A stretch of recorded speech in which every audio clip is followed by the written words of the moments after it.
Já tá bom. Ou fica só esperando ele terminar, se me der ok, que já tá. Você avisou que tem.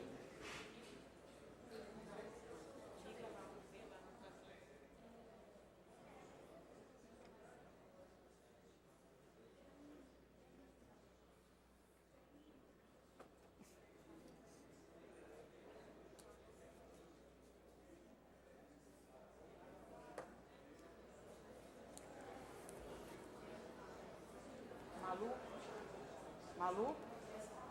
O roteiro está aberto para o textinho, bem?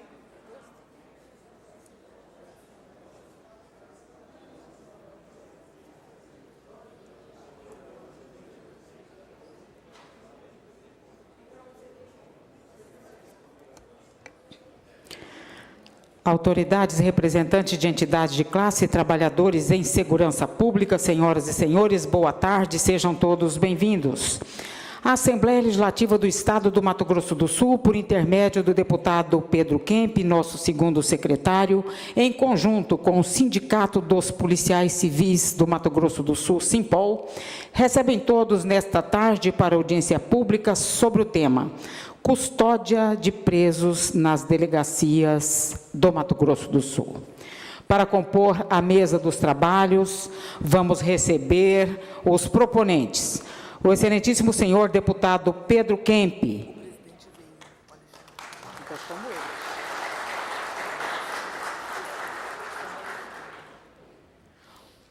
Convidamos para compor a mesa o policial Alexandre Barbosa, presidente do Sindicato dos Policiais Civis do Mato Grosso do Sul, Simpol.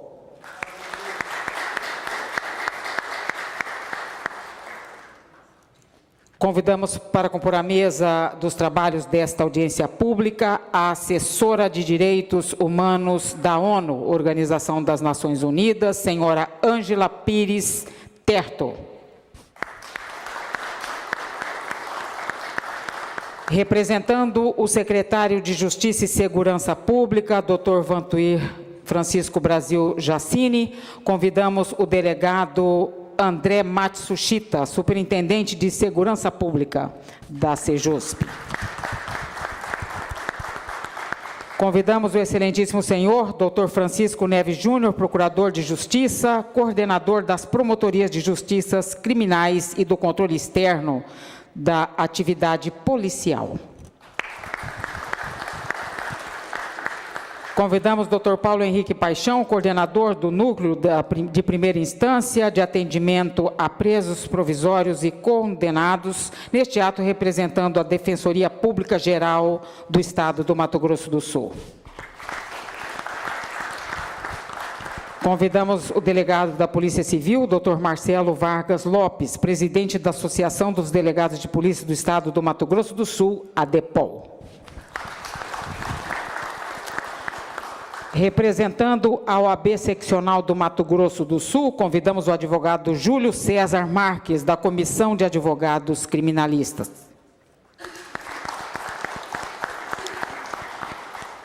Convidamos a presidente do Conselho Estadual de Defesa dos Direitos da Pessoa Humana, delegada Alexandra Maria Favaro.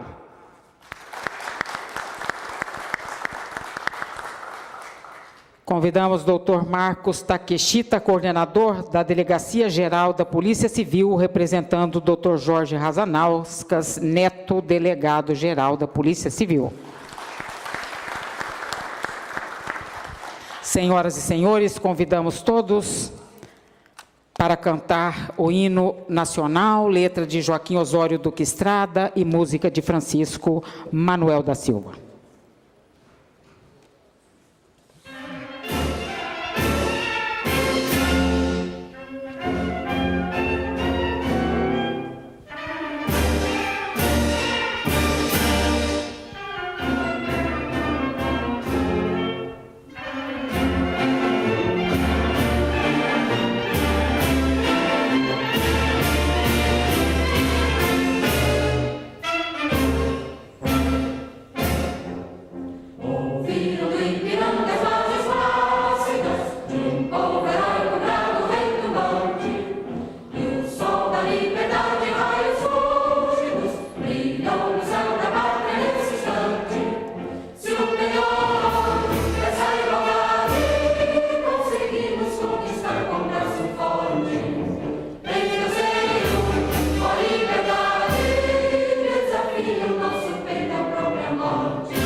Registramos a presença neste plenário do vice-presidente do Simpol, Roberto Simeão de Souza, do delegado Adriano Garcia Geraldo, tesoureiro da Associação dos Delegados, a DEPOL, do senhor Francisco Sanabria, presidente do Sindicato dos Servidores da Administração Penitenciária, do vereador Celso Rodrigues de Coxim, do senhor Ailton Robertson Seibert, diretor administrativo, neste ato representando o senhor Léo Luiz, secretário de Agricultura de São Gabriel do Oeste.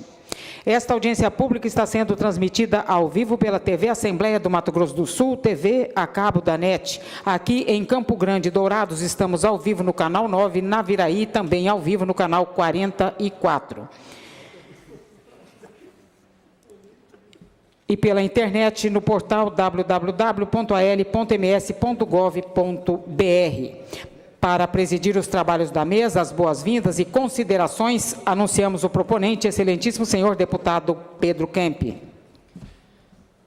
Invocando a proteção de Deus e em nome da liberdade, da democracia, cumprimentando a todos e a todas, tenho a satisfação de declarar aberta esta audiência pública de minha proposição em conjunto com o Simpol. O tema, a custódia de presos nas delegacias de Mato Grosso do Sul. Sejam bem-vindos à Assembleia Legislativa. A Assembleia Legislativa é a Casa de Leis e da Cidadania. Aqui, nós sempre procuramos abrir as portas para todos os segmentos da sociedade que têm interesse de debater assuntos de interesse da coletividade sul-mato-grossense. Nós recebemos a demanda do Sindicato dos Policiais Civis, do Simpol, para fazer esse debate, uma vez que, normalmente, nós não vemos essa discussão acontecer, porque,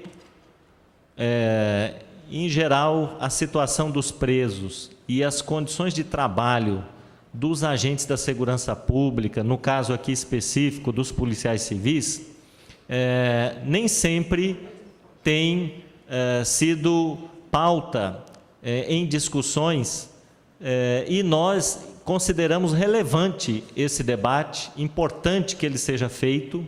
Portanto, nós acolhemos essa proposta trazida pelo Simpol e também pretendemos, ao final da audiência pública, recolher todas as sugestões e contribuições do debate para nós elaborarmos um documento, e esse documento depois será encaminhado às autoridades. Entendemos que o problema é complexo, não teremos uma solução para ele de imediato, de uma hora para outra. Nós precisamos de que vários órgãos do poder público e também entidades da sociedade civil se comprometam e se articulem no sentido de nós buscarmos alternativas para minimizar o problema da superpopulação carcerária, da situação dos presos nas delegacias de polícia, das condições de trabalho dos policiais civis. Nós entendemos que muitos se encontram até em desvio de função, né, porque estão fazendo a custódia de presos indevidamente, deixando muitas vezes de lado aquelas que são suas atribuições, né, legais, e em função também das condições de trabalho que nem sempre são favoráveis, né, à sua segurança e à segurança da própria sociedade. Eu gostaria de agradecer, portanto, a parceria com o Simpol, na pessoa do seu presidente, o Alexandre Barbosa, e de toda a diretoria do Simpol.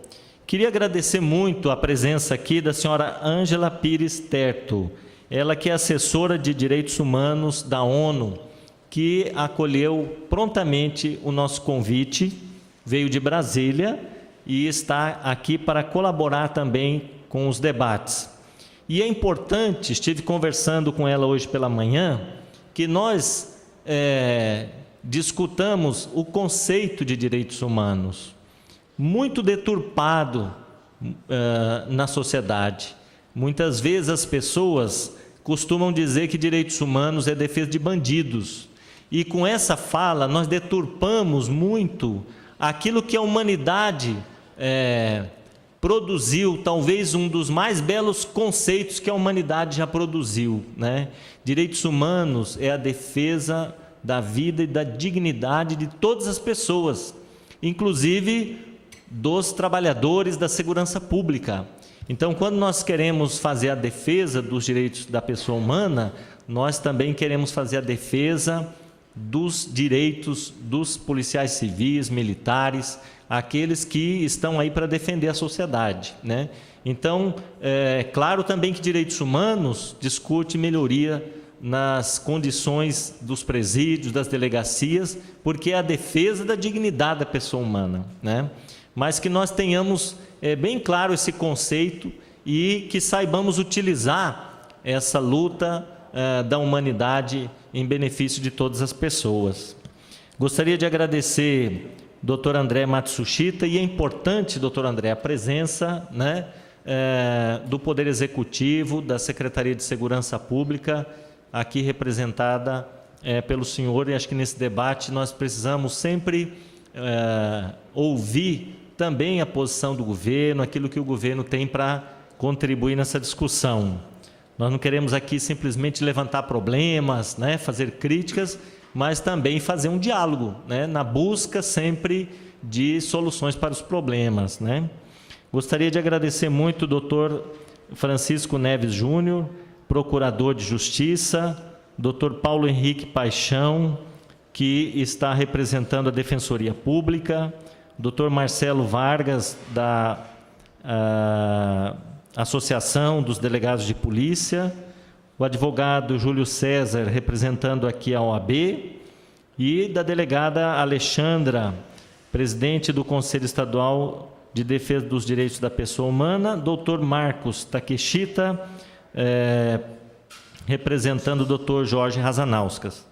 Eu queria dizer que nós vamos ter um primeiro momento, a fala dos representantes aqui da mesa, e depois nós pretendemos abrir para a participação de todos aqueles que queiram contribuir com esse debate.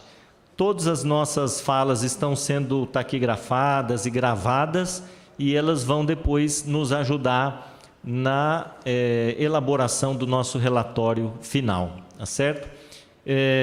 Eu queria dizer que o Simpol tem feito um trabalho muito importante de levantamento, né, das condições de trabalho dos policiais civis, e nós temos recebido aqui na Casa de Leis relatórios, levantamentos que o Simpol tem feito, e eu tive a oportunidade de pessoalmente visitar algumas delegacias de polícia e fiquei assim bastante preocupado com o que vi. Uma delas, né, que inclusive levei ao conhecimento da Secretaria de Segurança Pública, para nossa felicidade, está passando por uma reforma já em fase de conclusão, né? E quero voltar lá agora para ver como é que ficou a reforma, mas assim, o quadro que eu encontrei antes, né, do início da reforma era realmente de muita preocupação, lastimável, tanto por parte daqueles que estavam na carceragem, né? 3 celas, 2 interditadas e uma superlotada, as piores condições possíveis, né? Onde os presos não têm direito a banho de sol, visita, etc. Mas também nas condições de trabalho dos policiais, né? A falta de segurança, inclusive armazenamento de armas em situação assim bastante precária, podendo colocar em risco, né, os agentes da delegacia, mas também a própria sociedade. Então, em função desses levantamentos que foram feitos, nós temos procurado sempre repassar essas demandas para a Secretaria de Segurança Pública. Mas uma coisa eu gostaria de deixar consignado aqui.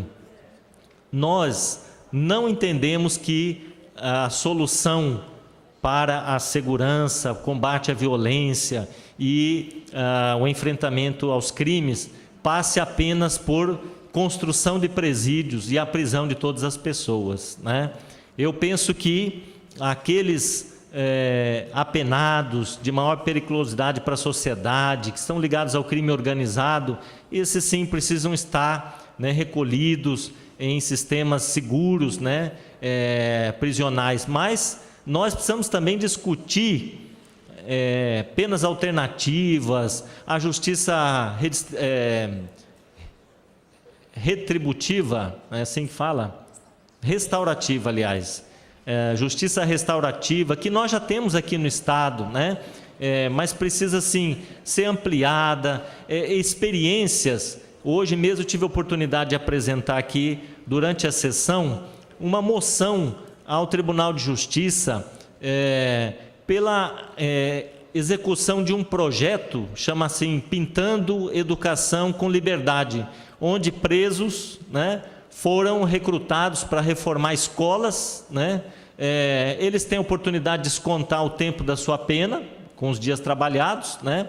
Mas estão prestando um serviço para a sociedade, né? Numa escola, uma instituição de grande relevância social. Então, eu penso que nós também precisamos partir para outras alternativas, né? Que não só a detenção desses condenados, até porque pessoas que passam por uma experiência de inserção no mundo do crime, às vezes uma situação que poderia ser evitada, mas acaba caindo num sistema prisional em que ele vai se aperfeiçoar no crime, e talvez até por conta hoje das ameaças do crime organizado, a pessoa não tenha mais como sair, né, dessa organização. Então, o problema é complexo, nós temos consciência disso, mas queremos aqui com essa audiência pública também buscar essas alternativas. Então, agradecendo a presença de todos, eu gostaria de iniciar os nossos pronunciamentos, passando a palavra para o presidente do Simpol, Alexandre Barbosa, que vai fazer a sua saudação e em seguida encaminhar para as colocações do sindicato. Boa tarde a todos. Boa tarde, deputado Pedro Kemp. Eu gostaria de aproveitar e agradecer a oportunidade. Tá? De pronto, quando nós chegamos com essa possibilidade de ter audiência pública, de ponto, o deputado Pedro Kemp não hesitou realmente em convocar, em pedir para a Assembleia isso. Aqui é a Casa do Povo. A gente acredita que aqui que saem as soluções para tudo que se faz aqui no Estado do Mato Grosso do Sul. Doutora Ângela, obrigado pela presença, né? Eu sei que vim de Brasília aqui, não é fácil. Obrigado, a participação da senhora é muito importante hoje nessa audiência pública. Em nome de vocês dois, cumprimentar toda a mesa. Tá? Eu queria chamar o nosso vice-presidente, Roberto Simeão, para falar em nome do Simpol, em discursar. Roberto, sobe a tribuna, por favor.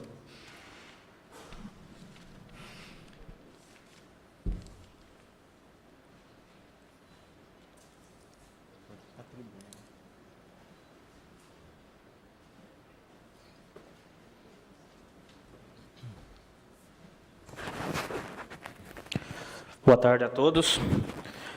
Senhor Pedro Kemp, deputado estadual, em nome de quem cumprimento as demais autoridades desta mesa. Eu gostaria de pedir um minuto de silêncio para todos, em homenagem aos nossos colegas que nos últimos 60 dias foram 4 que nós perdemos.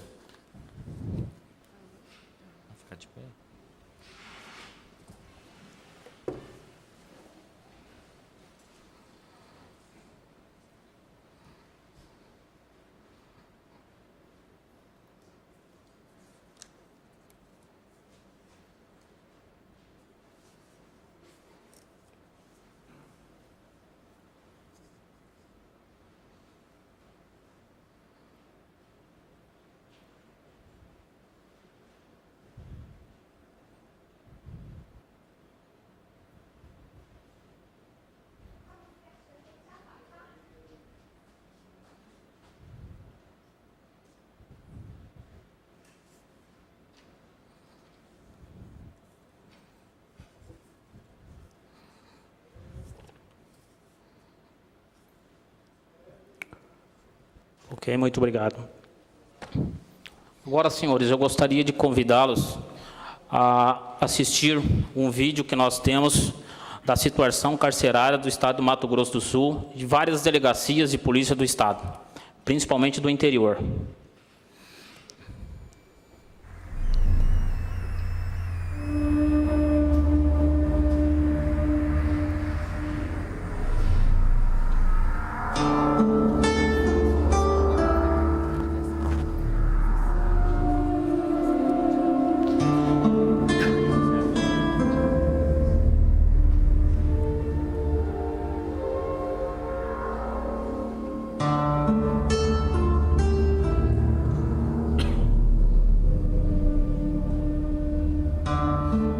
Não tem como recuperar aqui dentro sem ter um espaço, sem nada. Ou dentro de uma cela dessa daqui pequena. Em vez de ficar fica em onda.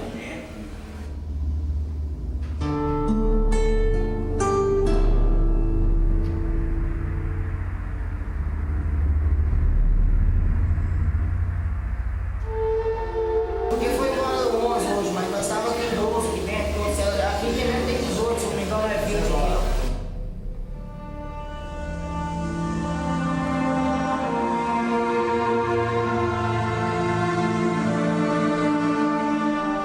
Só tem 4 camas, acho que nessa cela aqui no máximo que eles colocaram isso 4, assim. Porque aqui, esses dias eu estava em hora, estava muito abafado. É muito estressante, aqui não tem nada pra gente fazer, entendeu? A gente não tem nada pra fazer aqui. Não, dorme todo mundo embolado, nem porco no chiqueiro.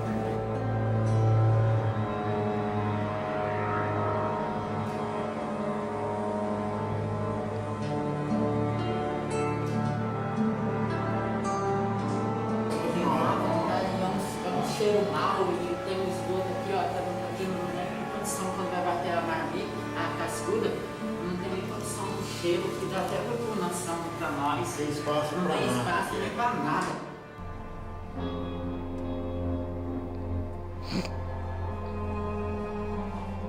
Tem dias que vem pra comida bem estragada, a gente reclama, não joga nada.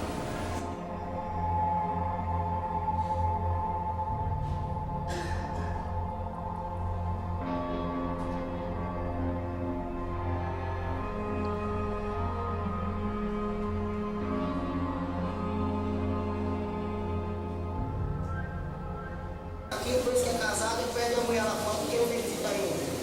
Aqui depois pede um bode aqui, o bicho maior é dificuldade. Ou você quer marcar ali para ganhar um bode, ou fica aqui mesmo. Aqui se você for ganhar 15 anos de estudar, você puxa tudinho aqui fechado. O médico faz dias, uns 60 dias que não vem.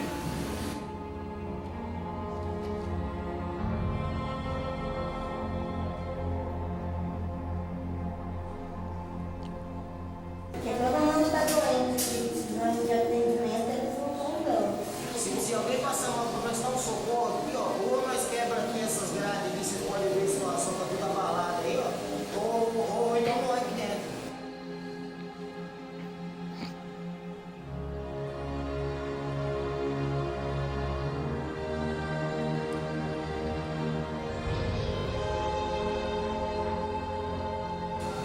Acompanhamento não tem, mas se tivesse um psicólogo, como os outros lugares, como os cantinhos de Corumbá, Campo Grande, que acompanha para ver a melhoria do preço, dos trabalhos, artesanal.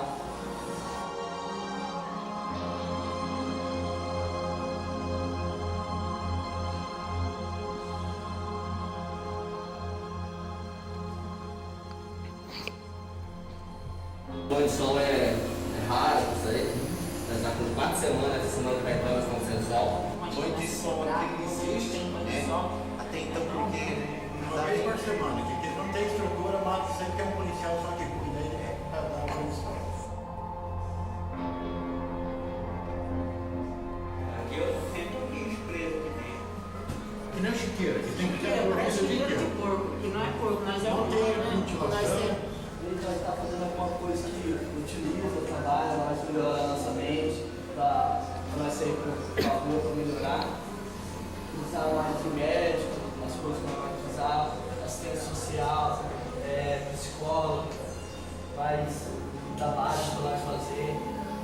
mais orientação, o sentimento, desde a gente, eu acho que pelo local que a gente está aqui, as chances de a gente sair mais revoltado daqui são maiores do que sair pronto para a primeira sociedade.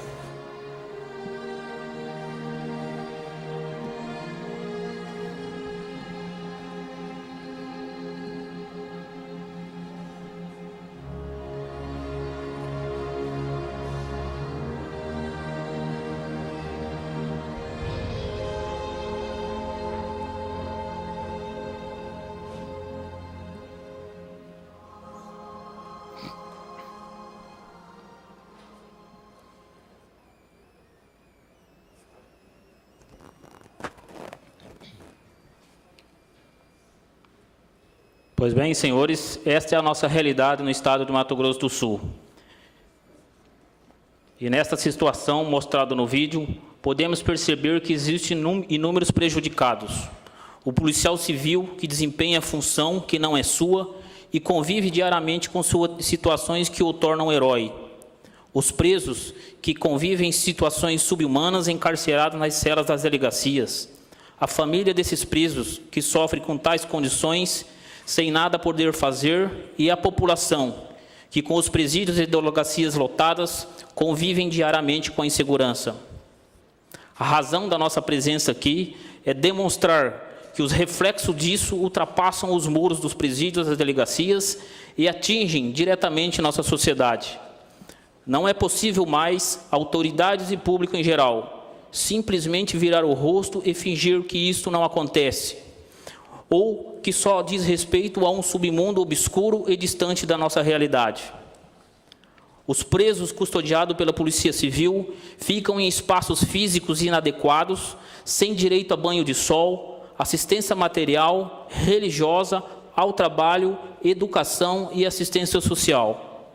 Espaços físicos determinados pela lei para comportarem 4 pessoas chegam a abrigar até 28 detentos, como é o caso da delegacia de Ponta Porã, todos submetidos às condições acima descritas. Menores infratores também são submetidos a situações precárias. Segundo o Estatuto da Criança e Adolescente, estes não podem permanecer por períodos superiores a 5 dias em unidades policiais.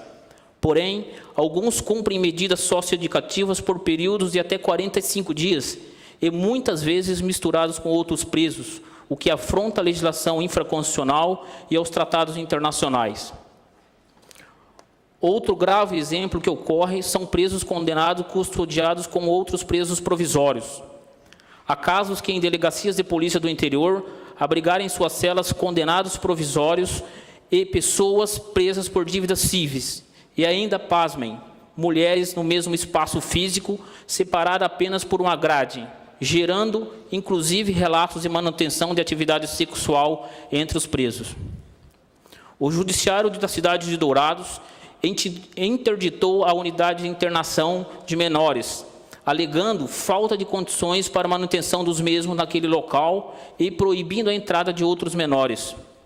Porém, os menores que cometem novas infrações são enviados às delegacias que não têm as menores condições de ressocialização dos mesmos e as condições são infinitamente mais prejudiciais que as encontradas na UNEI, pois nas delegacias eles não veem nem a luz do sol. Existem casos de total falta de estrutura das dependências das delegacias que sujeitam tanto os presos quanto os policiais a situações de humilhação, como é o caso da cidade de Sete Quedas, que em determinado período abrigava homens, mulheres e menores infratores. Estes, sem espaço físico destinado a eles, ficavam na antecela e faziam suas necessidades fisiológicas em garrafas PETs e sacolas plásticas. E o investigador de plantão tinha que recolher e descartar fora, submetendo todos ali a situações humilhantes e colocando-os em risco a sua saúde. A palavra ressocialização existe apenas na letra fria da lei, pois o sistema imposto não recupera ninguém, mistura todos no mesmo espaço físico sem separação de idade, provisórios ou condenados, reincidentes ou não, todos são colocados na mesma vala. O Estado trata os presos piores do que animais e vem posteriormente com seus discursos políticos sobre ressocialização. Ora, se tratamos os presos como animais, ainda queremos esperar que tenham um comportamento de homem? No Brasil, o mesmo tema foi levantado pelos policiais do Estado de São Paulo, com grande ênfase na mídia à época, mas infelizmente não houve êxito, simplesmente porque julgaram ser problema insolúvel. Será que de fato é? Devemos reconhecer nossa impotência e voltar para as nossas casas e deletar tudo isso? Certamente, nesse dia, teremos outras abordagens e pontos de vista sobre assuntos e seus reflexos, mas, especificamente, agora trataremos de alguns afetos à nossa categoria. O contingente policial sequer acompanhou o crescimento populacional do Estado e, ainda assim, a grande maioria dele tem a sua função desviada para a guarda de presos, com uma diferença, se comparado com o cargo que possui legalmente essa função. Um policial chega a cuidar sozinho, friso, sozinho, de 120 presos. Isso ocorre na delegacia do interior da cidade de Nova Andradina. Quanto é mesmo o número de carcereiro para esse número de pessoas? O policial de Mato Grosso do Sul está deixando sua atribuição constitucional para custodiar improvisada e inadequadamente os presos nas delegacias. A consequência disso, os senhores viram nas imagens. Outro reflexo dessa situação é o enfraquecimento da segurança pública. Policiais que antes investigavam quadrilhas, antes mesmo do cometimento de crimes, se sujeitam a simplesmente receberem para as formalidades processuais os poucos criminosos presos em flagrante delito, geralmente feito pela Polícia Militar. A função de custódia de preso, mesmo desviada, é exercida pelo policial civil, sem prejuízo às demais atividades que exerce na delegacia, incluindo-se nessa abordagem somente aquelas do âmbito interno, pois as investigações externas já estão praticamente abandonadas, o que acarreta aumento no estresse e complicações na saúde, razão do elevado número de atestados médicos para afastamento do serviço dos envolvidos. Os presos são custodiados de forma improvisada por policiais sem treinamento e instalações físicas inadequadas. Na realidade, nas delegacias não existe estrutura para atender a lei de execução penal e os tratados internacionais firmados pela República Federativa do Brasil. O Sindicato dos Policiais Civis do Estado de Mato Grosso do Sul vem há tempos denunciando a falta de equipamentos e instalações adequadas, tais como viaturas, armamentos, munições, treinamento dos policiais e prédios com estrutura física aquém do ideal, como é o caso do CEPOL, em nossa cidade de Campo Grande.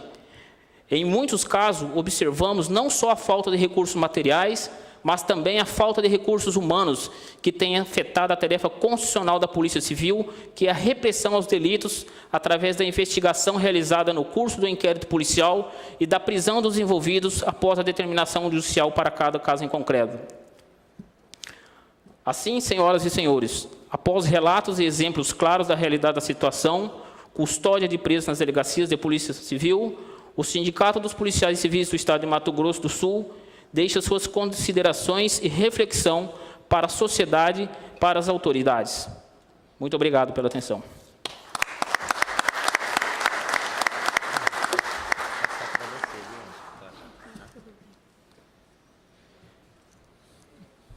Vamos passar agora a palavra para a senhora Ângela Pires Terto, que é assessora de Direitos Humanos da ONU.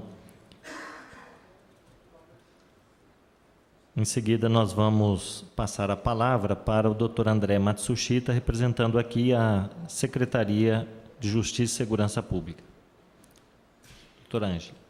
Muito obrigada, deputado Pedro Kemp, a quem eu cumprimento e, em nome dele, cumprimento todos os integrantes da mesa e também aos demais participantes dessa audiência pública e aqueles também que nos veem pela televisão.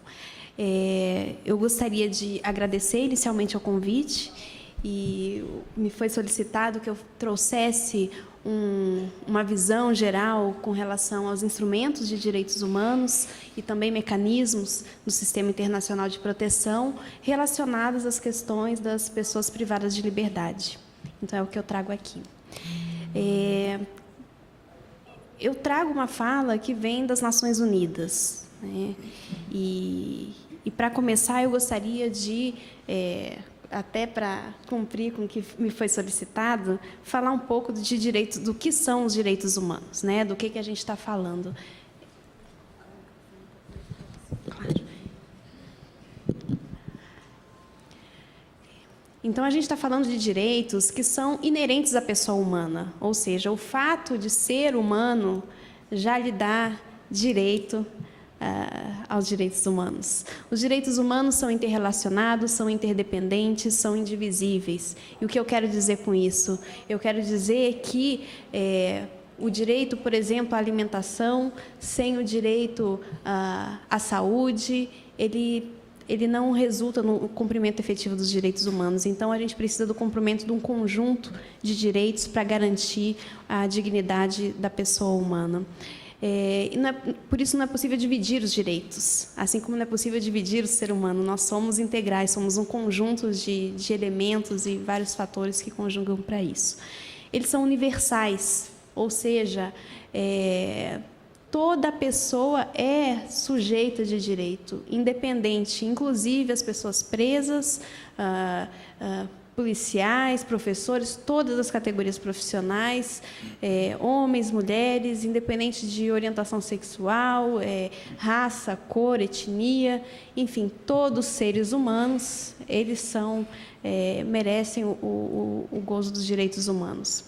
E esses direitos eles são reconhecidos pelo direito internacional.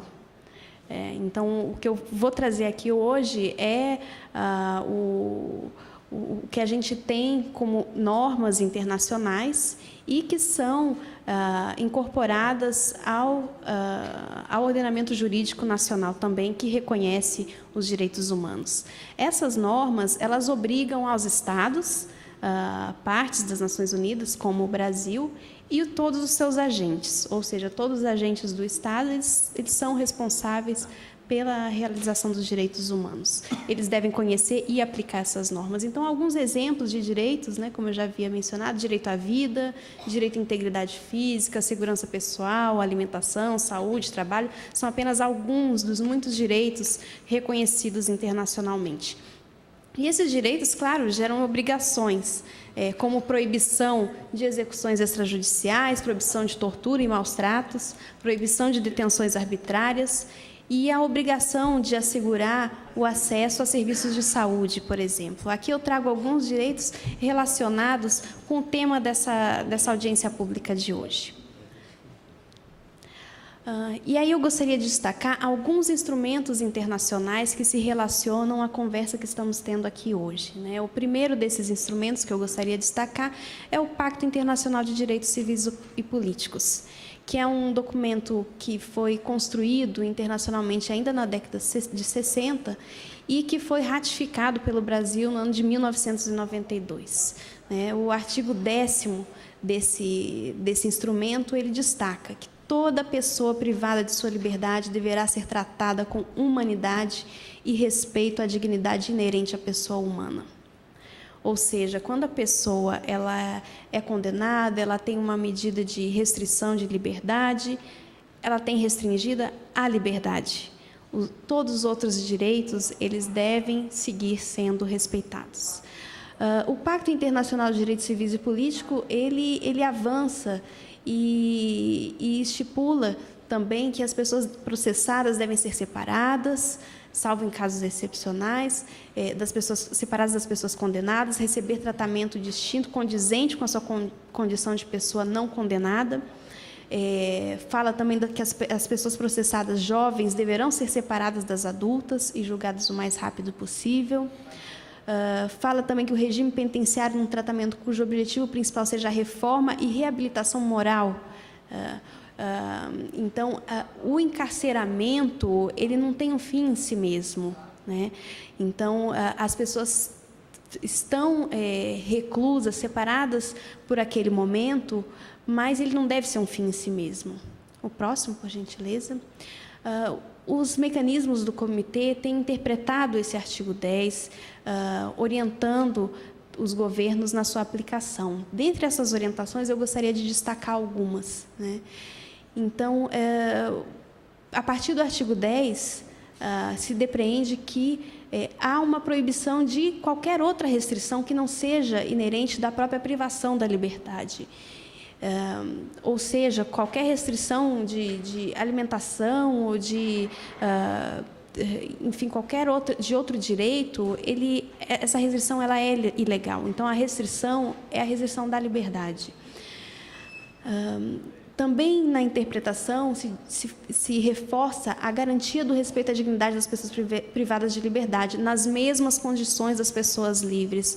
Ou seja, não é o fato da pessoa estar privada da liberdade que ela merece uma diminuição da sua qualidade de vida, no sentido de reduzir a qualidade da comida ou do atendimento médico, enfim, e demais questões que todo ser humano carece.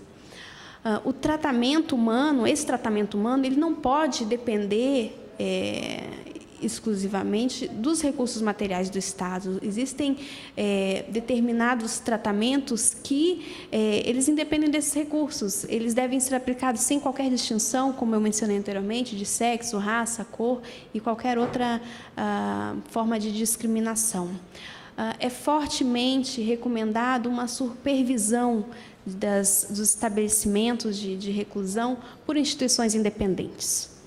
Isso garante que sejam colhidas as devidas informações, que seja mantida a confidencialidade quando há necessidade e que sejam dados os encaminhamentos necessários, dependendo da situação que a situação exige. Também se orienta que haja um forte investimento no ensino e formação dos funcionários que fazem esse trabalho, né? Além disso, é importante ressaltar o acesso à informação pelas pessoas privadas de liberdade. O próximo, por gentileza.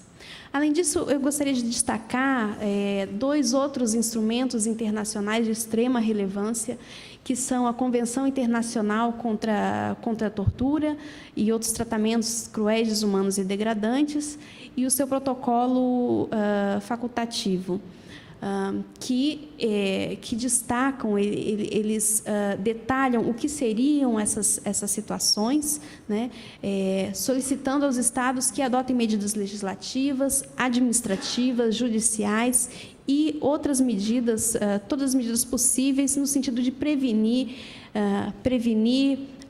punir e reparar qualquer ato de tortura ou outro tratamento cruel, desumano e degradante. Além disso, temos uma série de outros instrumentos internacionais que são aplicáveis, como as regras mínimas para o tratamento de pessoas reclusas, o conjunto de princípios para a proteção de todas as pessoas submetidas a qualquer forma de detenção ou prisão, o Código de Conduta para funcionários encarregados de fazer cumprir a lei, princípios de ética médica aplicáveis à função de pessoal de saúde, são alguns dos instrumentos internacionais. E eu gostaria de destacar aqui alguns desses direitos que já estão estabelecidos nesses vários instrumentos que eu mencionei. O primeiro é o direito à integridade física e moral. A gente está falando do espaço em que pessoas estão privadas de liberdade. E, nesse espaço, a gente está falando das pessoas que foram, no caso de penitenciários, que foram condenadas, e estamos falando também do pessoal que trabalha nesses estabelecimentos, né? E todas essas pessoas, elas têm direito a um tratamento humano e com respeito à dignidade. Há proibição absoluta de tortura e maus-tratos, desaparecimentos forçados, execuções extrajudiciais, experimentos médicos.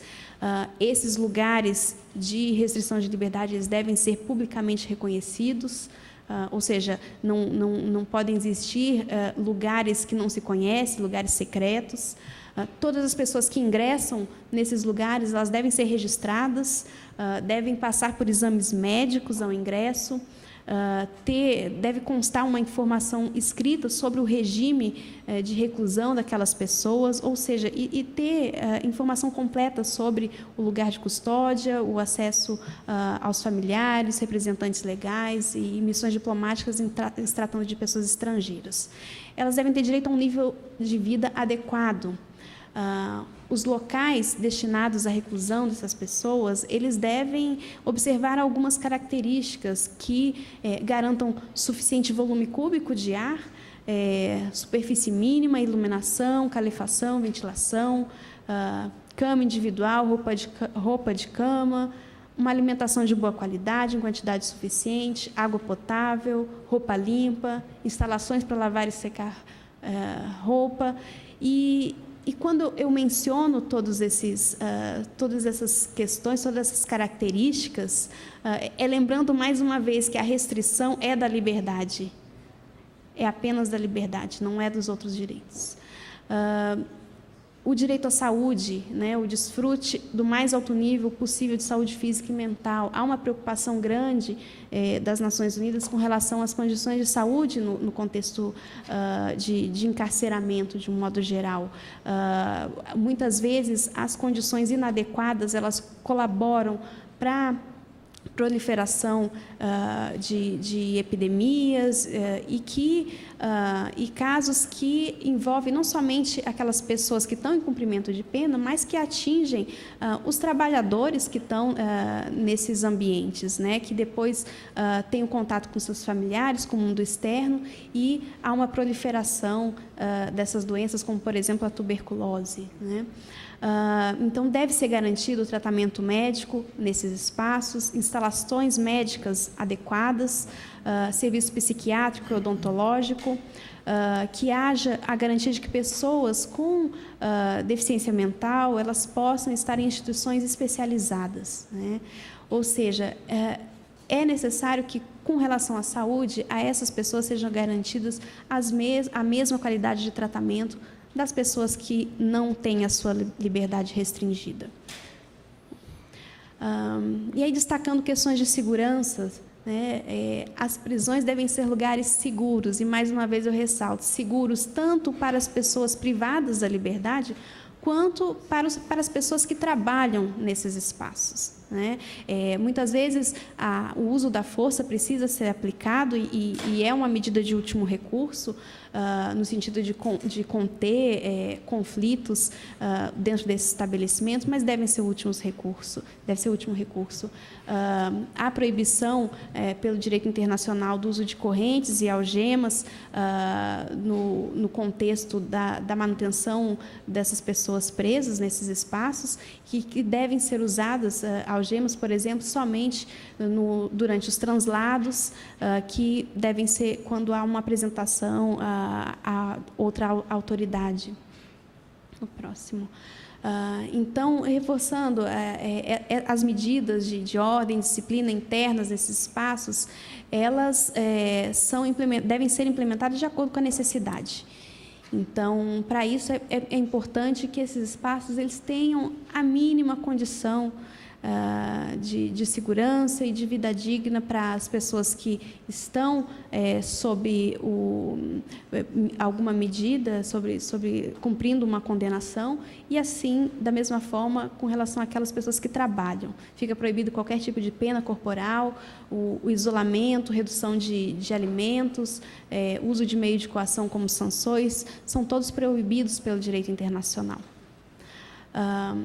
Então, e aí eu gostaria de retomar algo que foi dito anteriormente, que é a finalidade do sistema, né? Que não se objetiva o encarceramento por si mesmo, né? Então, as pessoas que elas estão em cumprimento de uma medida de reclusão, elas estão afastadas da sociedade por aquele momento, e para isso, elas têm que ter as mínimas condições de, inclusive, regressar para essa sociedade, né? E elas devem ser garantidas, conforme as normas internacionais, trabalho remunerado, formação profissional, atividades educativas e culturais, a instrução obrigatória, né, de pessoas que são analfabetas e jovens, participação da comunidade exterior, né, que não está presa, deve ser garantida a liberdade de religião dentro desses espaços. E também o direito do contato com o mundo exterior, né? Então, as pessoas que estão em regime de reclusão, elas devem ter o direito de se comunicar com o mundo exterior, comunicar com seus familiares, no caso de pessoas estrangeiras, comunicar com suas representações diplomáticas, estar informados de acontecimentos que são pertinentes à sua vida. Próximo, por gentileza.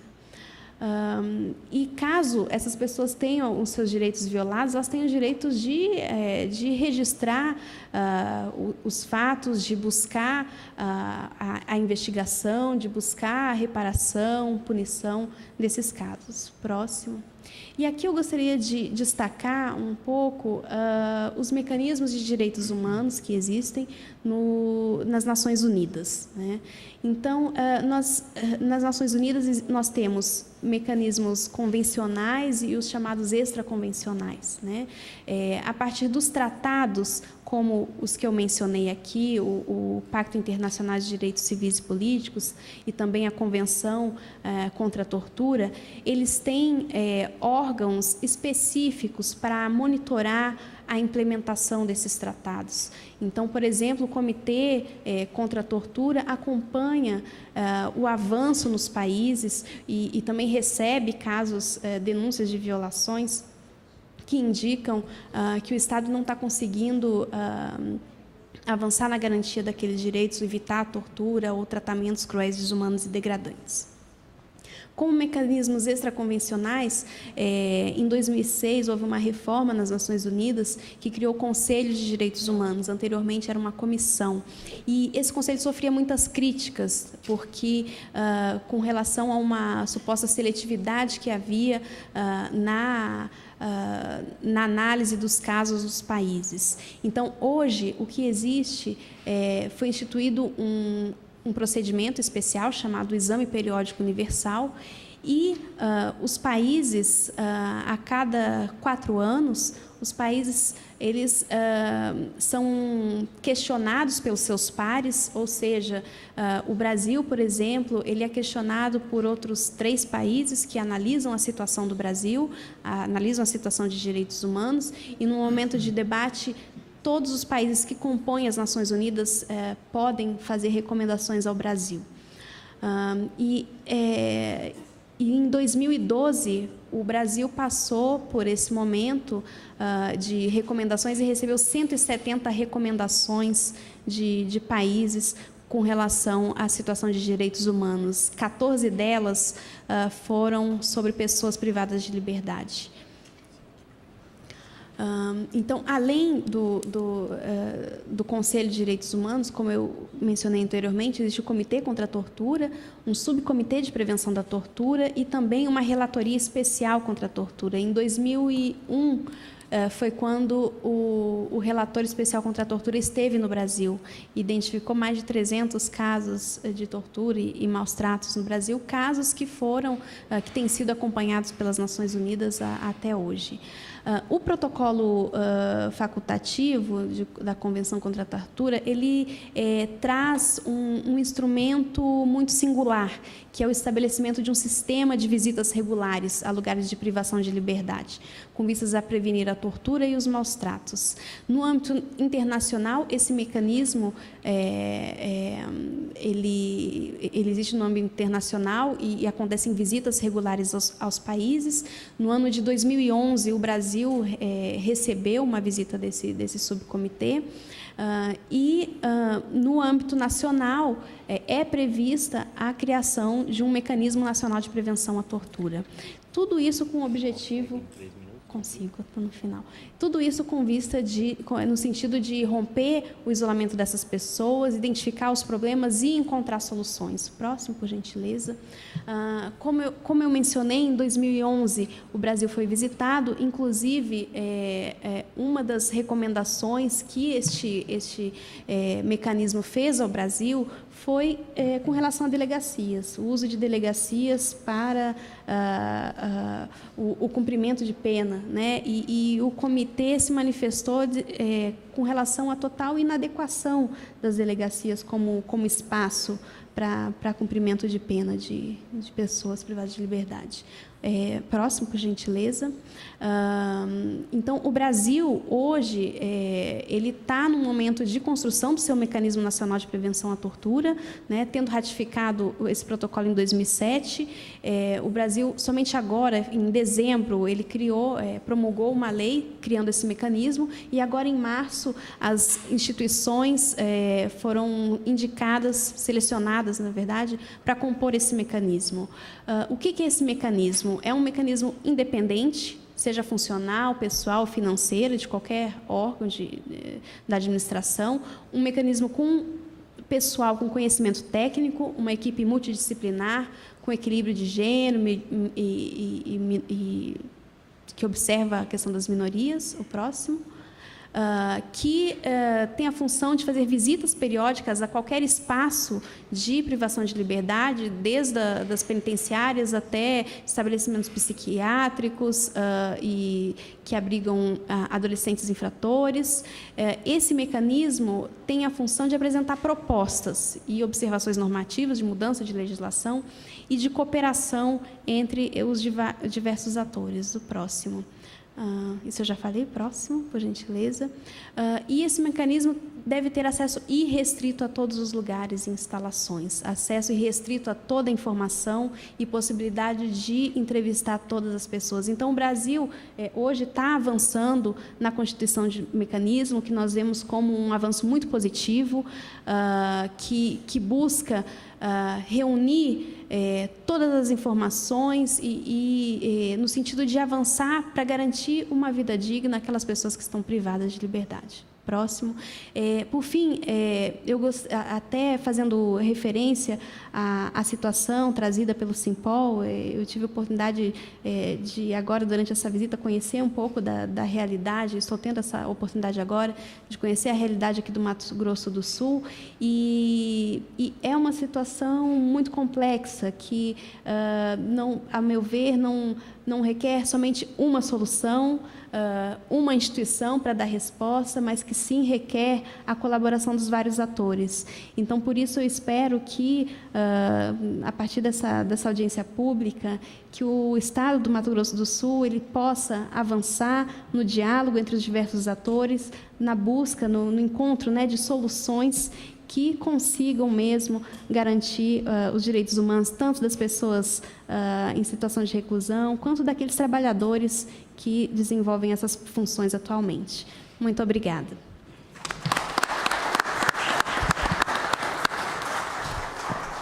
Agradeço a participação da Ângela, e eu vou fazer uma inversão agora. Eu tinha anunciado a fala do doutor André.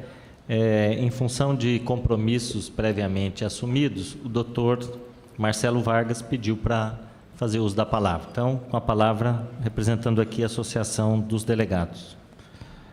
Primeiramente, obrigado pela deferência, saudar na sua pessoa, deputado Pedro Kemp, todos os demais integrantes da mesa, na pessoa do meu amigo pessoal Alexandre Barbosa, saudar todos os policiais civis aqui presentes, demais senhoras e senhores. A questão do preso em delegacia de polícia é muito mais complexa do que possa parecer. Primeiramente, por quê?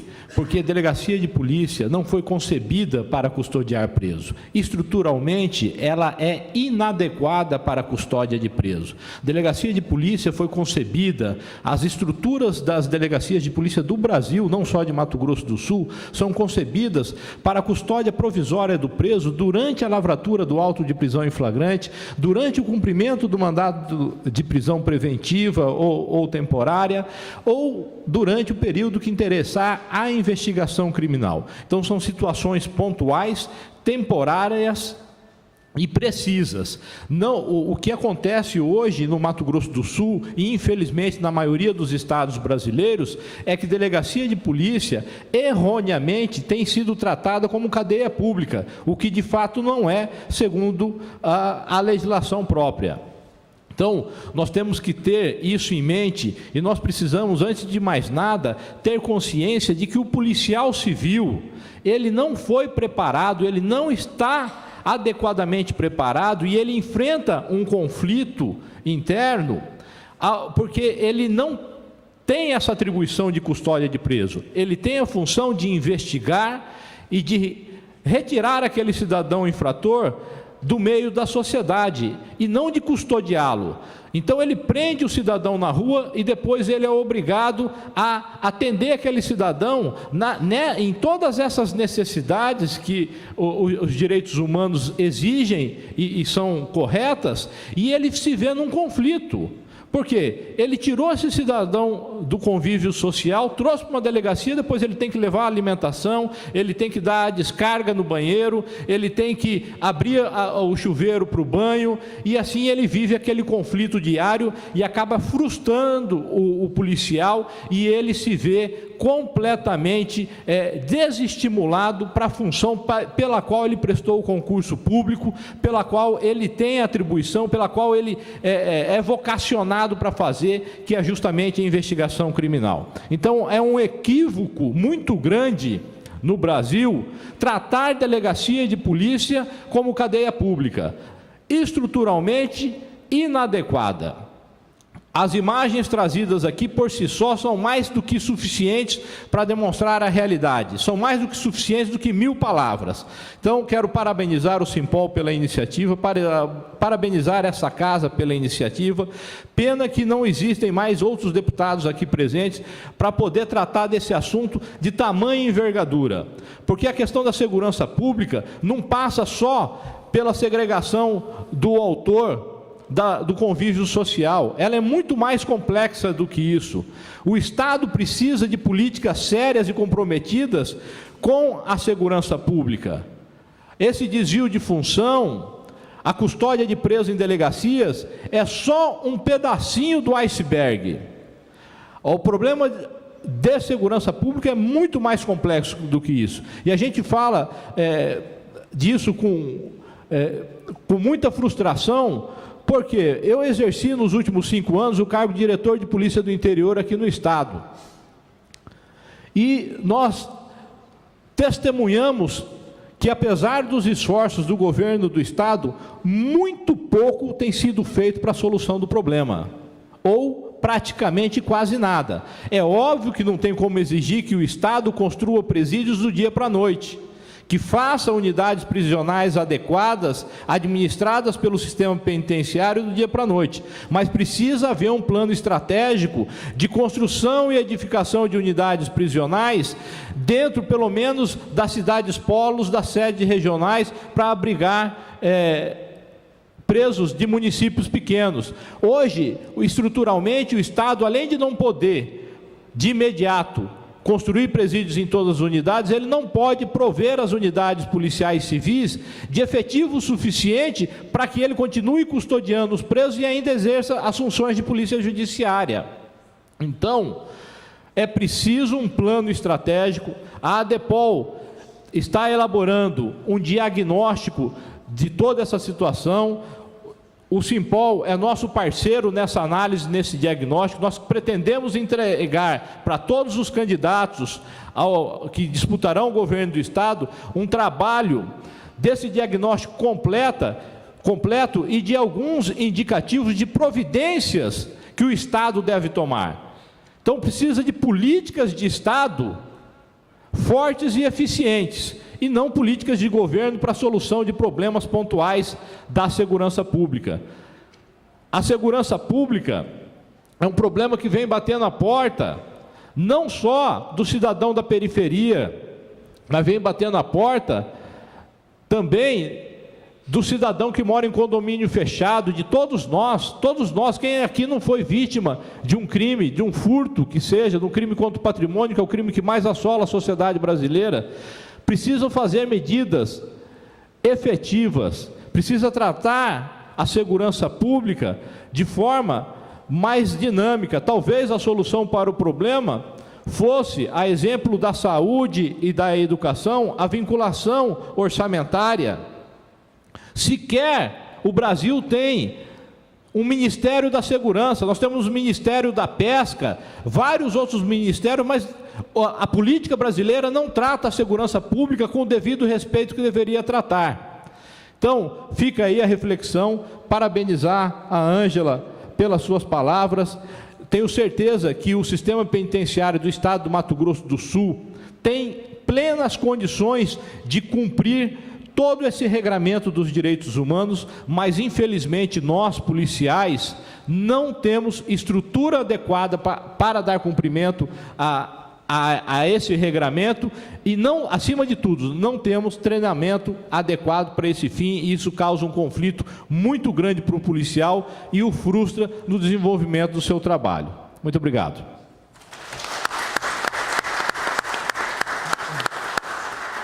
Deputado, pedir licença para me ausentar. Muito obrigado. Eu agradeço a participação. Doutor Marcelo Vargas já havia justificado, né, a necessidade de se ausentar, e nós agradecemos, então, a sua contribuição. Vou passar a palavra para o doutor André Matsushita, que está aqui representando o secretário de Justiça e Segurança Pública, doutor Vantuir Brasil Jacini. Doutor André, que é o superintendente de Segurança Pública do Estado de Mato Grosso do Sul.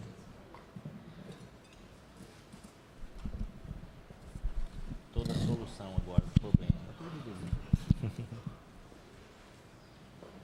Boa tarde, deputado Pedro Kemp. Em seu nome, eu cumprimento a todos os integrantes dessa mesa e as pessoas que aqui estão no auditório para acompanhar essa audiência,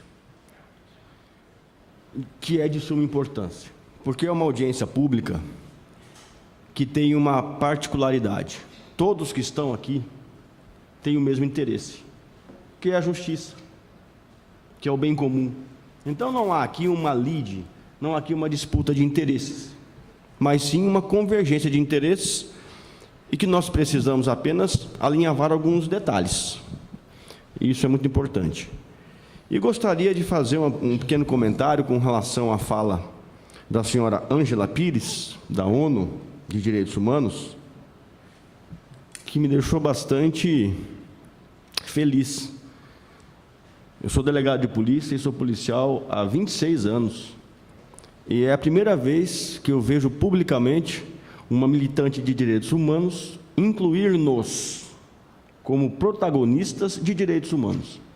Isso é muito importante para que seja desmistificada essa errônea impressão que o brasileiro tem de direitos humanos.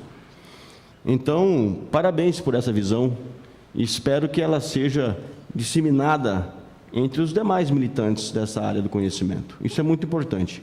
E pode ter certeza que essa plateia repleta de policiais teve a mesma sensação. Se não tiverem, pensem no que ela disse. Ela nos colocou como protagonistas de direitos humanos, e isso é muito importante. Com relação à situação de presos em delegacias aqui em Mato Grosso do Sul, o que ocorre no país, eu vi aqui também alguns acadêmicos de direito, o que ocorre no país é um paradigma antigo de se entender que cadeia pública é delegacia de polícia. Isso daí é uma questão cultural que deve ser alterada, que deve ser modificada. Existem pessoas que sequer sabem a diferença entre cadeia pública e delegacia de polícia e acham que a cadeia pública é uma atribuição da Polícia Civil. Só que as atribuições das instituições de segurança pública, elas estão estampadas no artigo 144. Portanto, a atribuição da Polícia Civil é de investigação, é de atividade de polícia judiciária. Todavia, acontece essa custódia de presos no país inteiro. Nós temos um secretário de Segurança Pública que é um delegado de polícia também. Então, ele tem uma visão técnica da gestão de segurança pública, não tem uma visão política disso daí. E implantou políticas públicas de 2007 para cá, no sentido de trazer soluções para problemas que existem desde sempre. Quando o doutor Jacini assumiu a secretaria, existia uma média de 1.300 presos em delegacias de polícia no Estado. E eu estou com os números aqui, e hoje nós temos 760 e alguma coisa. Ou seja, é uma política da secretaria a retirada de presos de secretaria, de delegacias de polícia. Isso é uma meta.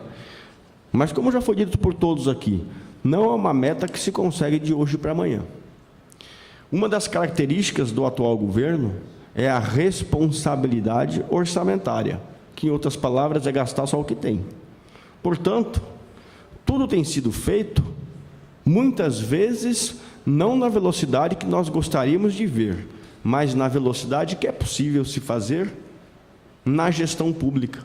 Porque a gestão pública, ela tem um funcionamento legal diferente da gestão privada.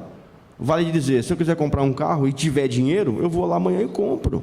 Eu escolho a cor, o ano e acabou. Na gestão pública não é assim. Nós temos licitações, nós temos projetos, nós temos convênios com a União, e a União é criteriosa no atendimento aos convênios. Portanto, envia-se um projeto, esse projeto retorna para reparos e assim vai. Após isso, convênios com a Caixa Econômica Federal, que também é criteriosa, e assim sucessivamente. Portanto, nós vemos as coisas caminhando, mas muitas vezes não ficamos satisfeitos com a velocidade disso. Outro dado que eu gostaria de dizer aqui é que em 2007 existiam 4.200 vagas no sistema penitenciário. E agora, ao final, existem 6.400. E já em construção, ou já em produção, mais de 2.100, entregar com mais ou menos 8.500. Resolveu o problema? Não, não resolveu o problema. Porque nós temos mais presos do que isso. Todavia, é um sinal de que existe esse planejamento a que se referiu o Dr. Marcelo Vargas. Ele existe e vem sendo executado. E essas vagas vêm sendo produzidas. Dessas vagas, dessas 2.100 vagas novas, nós temos aqui em Campo Grande, Dourados, Corumbá, Amambá e Rio Brilhante, como cadeias públicas, mas cadeias públicas geridas pela AGPEM, como determina a Lei de Execuções Penais, retirando paulatinamente os presos de delegacia de polícia. Porque preso em delegacia de polícia, aqui está cheio de polícia, sabe disso, tem dois momentos, e o doutor Marcelo já disse isso também. O preso, quando é autuado em flagrante, ele vai ficar na delegacia. O preso, quando está em prisão temporária, ou seja, uma prisão existente exclusivamente para a investigação policial, ele vai ficar na delegacia. E isso vai contar na estatística, se eu ligar hoje lá, quantos presos tem aí? Eles vão lá contar e falar, tem esse preso. E esse preso, ele está lá, legitimamente, e deve estar lá. O que não é correto é preso já da justiça, ou seja, naquela persecução penal, já na segunda fase, na fase de processo, que já não mais interessa a investigação, esse preso não deve ficar em delegacia, e muito menos preso condenado. E desse total que eu disse, de 700 e poucos presos, nós temos em delegacia, no estado todo, 65 presos condenados. Não deveríamos ter nenhum, não estou justificando, mas temos 65 presos condenados. E aí, como foi dito aqui pelo vice-presidente do Simpol, o Roberto, que não há, e não há mesmo, políticas de ressocialização em delegacia de polícia, porque delegacia de polícia não é presídio, então não há trabalho, educação, etc. As políticas de ressocialização. Nós temos 65 indivíduos nessa situação. Então, devemos pontuar desta maneira. Nós temos também uma grande parte de presos federais, porque nós somos um estado que faz divisa com outros países, né? Muitos desses presos que nós temos aqui são presos sem qualquer raiz com o Estado, não moram, não trabalham, não têm qualquer vínculo com o Estado. E foram autuados, foram surpreendidos transportando entorpecente ou armas para outros centros. O que acontece? Esse sujeito fica preso aqui no nosso estado. Nós não temos, e isso foi dito até num trabalho da Procuradoria-Geral do Estado, nós não temos a contrapartida da União com relação a isso. E se nós tivéssemos, pelos números que eu tenho aqui, aproximadamente 1/3 do nosso contingente é dessa situação. E se nós tivéssemos 1/3 a menos de presos, nós temos aqui representantes da AGPEM, Sabemos a diferença que faria. Então, é de suma importância, que a senhora Ângela leve essa informação e essa demanda para Brasília, para a União, da importância do governo federal investir também em Mato Grosso do Sul nessa questão. Nós estamos dizendo desses presídios federais que hoje existem no DEPEN, que tem uma finalidade específica do RDD, não é isso. Nós estamos dizendo de presídios comuns, né, para presos comuns, mas que são da União. Então, são problemas que eu estou trazendo aqui para demonstrar o porquê de uma situação daquela. Porque nós sabemos que a finalidade da pena não é tão somente a punição, mas é a ressocialização. Se nós formos olhar os números que eu trouxe aqui também, eu trouxe tantos números que eu vou ter que procurar, mas achei. Hoje nós temos 39%, aí sim já, de presos condenados, estamos até fugindo um pouquinho aqui do tema que é preso em delegacia, mas nós temos aproximadamente 39,80%, 40% dos presos no nosso estado trabalhando no sistema, trabalhando já na ressocialização. Em 2007, nós tínhamos 28,51%. O ideal seria que tivéssemos 100%? Claro que sim. Mas isso mostra, esses números mostram que não estamos estáticos. Se nós iniciamos com 28% e estamos agora com 40%, é porque algo está acontecendo, algo está sendo feito. E não é apenas um abandono e as pessoas não estão sendo jogadas absolutamente sem qualquer tipo de critério. Eu trouxe aqui também alguns dados, se me permitem. Tenho aqui dados de concurso, de investimentos, mas isso, se alguém perguntar, eu falo. Não vou ficar falando de números aqui, eu acho que ficaria muito frio. Mas eu trouxe aqui uma pesquisa e procurei buscar esses números em... Onde é que eu botei isso aqui? Eu procurei buscar esses números num instituto independente. Não são números do nosso estado, não são números oficiais, está aqui. Me refiro ao mapa da violência. A senhora conhece o mapa da violência porque todo praticante de direitos humanos o tem como fonte de pesquisa. O mapa da violência ele é um trabalho que é feito anualmente ou a cada 2 anos por uma ONG chamada Avante Brasil. Uma organização não governamental, não tem qualquer tipo de relação com o poder público. E eu coletei aqui alguns números, por exemplo, e aqui são números de segurança pública, para a gente entender todo o sistema de segurança pública aqui. Nós somos hoje, por esse mapa da violência, o nono estado mais seguro do país. Essa pesquisa é feita com número de homicídios a cada 100 mil habitantes. O nono estado mais seguro do país. Em 2000, nós éramos o 20º. Não estamos parados. A segurança pública vem sendo gerida de forma técnica, buscando a melhoria. Então, de 2000 para agora, uma boa variação. De 20º lugar para 9º, eu acho que é uma boa variação. E uma particularidade interessante, Mato Grosso do Sul é o estado mais encarcerador do Brasil. O primeiro lugar no ranking. Nós temos aqui uma taxa de 496 presos por 100 mil habitantes. É claro, números proporcionais. Ou seja, as polícias estão trabalhando, o Poder Judiciário está trabalhando, o Ministério Público está trabalhando, a Defensoria está trabalhando. Não reina aqui sensação de impunidade. Por quê? Sendo o estado ainda que mais tem, proporcionalmente, um número de presos por habitante, não temos um caos. Temos o que o filme mostrou, aquilo não é um caos, aquilo é uma realidade que precisa ser melhorada, mas ontem mesmo eu vi uma matéria, e eu não me lembro qual é o estado, se não me engano do Nordeste, ali é o caos. Vendo o que eu vi hoje, e se nós pudéssemos comparar, só com relação à quantidade de pessoas. Só com relação à quantidade de pessoas. Tem muito a ser feito, mas até aí dizer que não está melhorando, não é verdade. E se comparado com o Brasil, Nós realmente temos uma situação privilegiada nesse Estado com relação à segurança pública.